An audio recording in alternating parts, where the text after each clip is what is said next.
Hello everyone, welcome back to Basic Munchies, and today we're going to talk about periods, but more importantly, how to get your menstrual cup to stop leaking, especially if you have a heavy period like I do. Alright, so let's get into it. I have a lot of experience using menstrual cups. I've been using them on and off for about 15 years, yes. So first we're going to go over a couple of basics, and then I will get to the tips specifically for using menstrual cup with a heavy flow.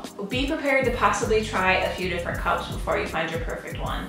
I had to go through about 5 different cups before I found my favorite one that doesn't leak for me personally, that holds a high capacity. Before you go and buy one, go check out the website, put a cup in it, because not only do they have a quiz that you can take that you can determine which cup will be right for you. It also helps you to compare all the different cups that are out there, and they have discount codes for some of them. You also might want to mess around with the softnesses and firmnesses. All 4 of the cups that I tried that didn't work for me were on the firmer side, and it didn't finally click for me until I got one that was about soft average. In my opinion, I feel like the soft average cups create a nice suction without agitating you in insertion, and they won't bother you once they're in, the softer the cup, generally speaking. Alright, so now that we've kind of established the baseline, let's talk about how to insert it and what I found that finally worked for me. I'm gonna bring out my baby girl here. I got the Super Jenny cup, large, because it is probably one of the highest capacity cups out there. I love it as well because it's soft average. I don't do well with firm cups. Even if I knew that the cup was open correctly, it would always leak with the firmer cups for me, which got really frustrating. So I tried a little bit of a softer cup. My favorite fold is the punch down fold. In case you haven't seen this one before, you just take it, bloop, like that. You want to insert it back, not straight up. Your vagina goes at an angle back, so you want to insert it back towards your tailbone, okay? So you're going to insert it back. And when you first insert the cup, it's very narrow, and then you'll get to a part, you'll feel this little notch, which is your pubic bone. Your vagina opens up into a little bit more space right after the pubic bone. I like to get my cup in so that it passes the pubic bone, right? Usually it pops open there, but with softer cups, you have to wiggle it around a little more. So first thing you want to do, pinch it at the base, lift it up, and pull it down as you twist. Okay, this helps it to get a really good seal, and it helps it to open all the way. You may have to do this 3 or 4 times to get it to open fully. Pinch it, lift it up, twist it as you pull it down. Pinch, lift up, twist it as you pull it down. If you find that your cup always leaks, even when it is fully open, the culprit may be because it's sitting a little too high. So what I found perfect that worked for me is if you get the lip to sit just right above the pubic bone. So let's pretend this is the pubic bone inside here. I was originally wearing it so that it was pushed up, way up to my cervix, so it was like touching my cervix, which I have a tilted cervix, so that just spelled disaster for me because I would bleed right outside of the cup. It would miss it completely, and I would always leak. So now I find if I wear it a little bit lower, I wear it so that the lip sits just right above the pubic bone. It's gonna notch, it creates a nice little notch there for it to sit. And then I just tug it, make sure that it's caught on the pubic bone, tug it slightly. And then, to really make sure that it's gotten a good seal and that it's open completely, I'll do 10 Kegels. So 1, 2, 3, 4, 5, 6, 7, 8. My yoga teacher explained it this way. Kegels are when you squeeze the muscle that you use when you're out camping. If you're out in the woods peeing and all of a sudden you hear something, and you stop peeing, those are the Kegel muscles. So let's review. I do the punch down fold, insert it back and up.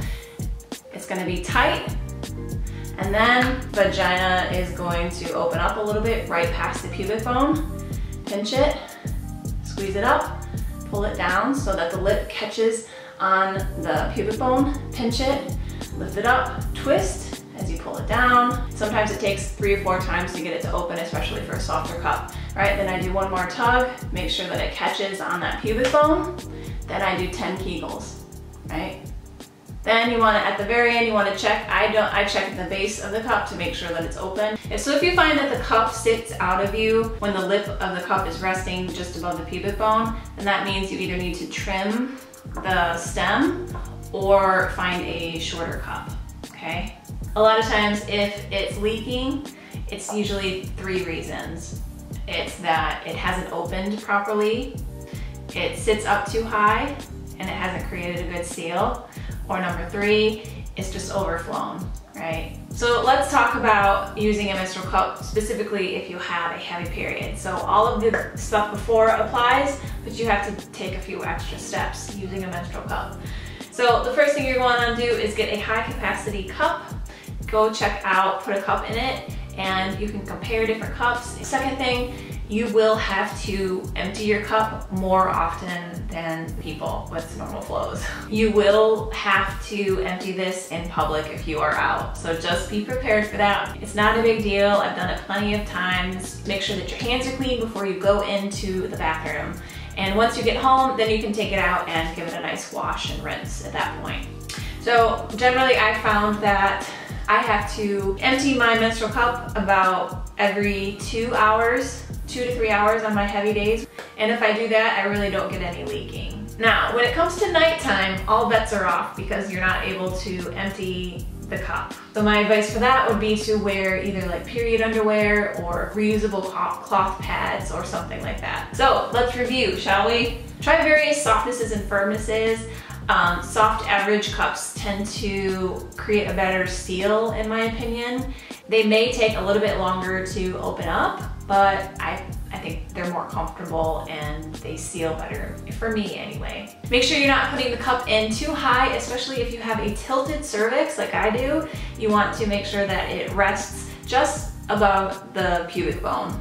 And if it's poking out, sitting at that spot, you either trim the stem of it or find a shorter cup. You can always try to get a hold of the company that sold it to you and see if they'll work with you if the cup doesn't work out. Also make sure that you look for discount codes. If you have a heavy period, make sure you change it every 2 hours or so.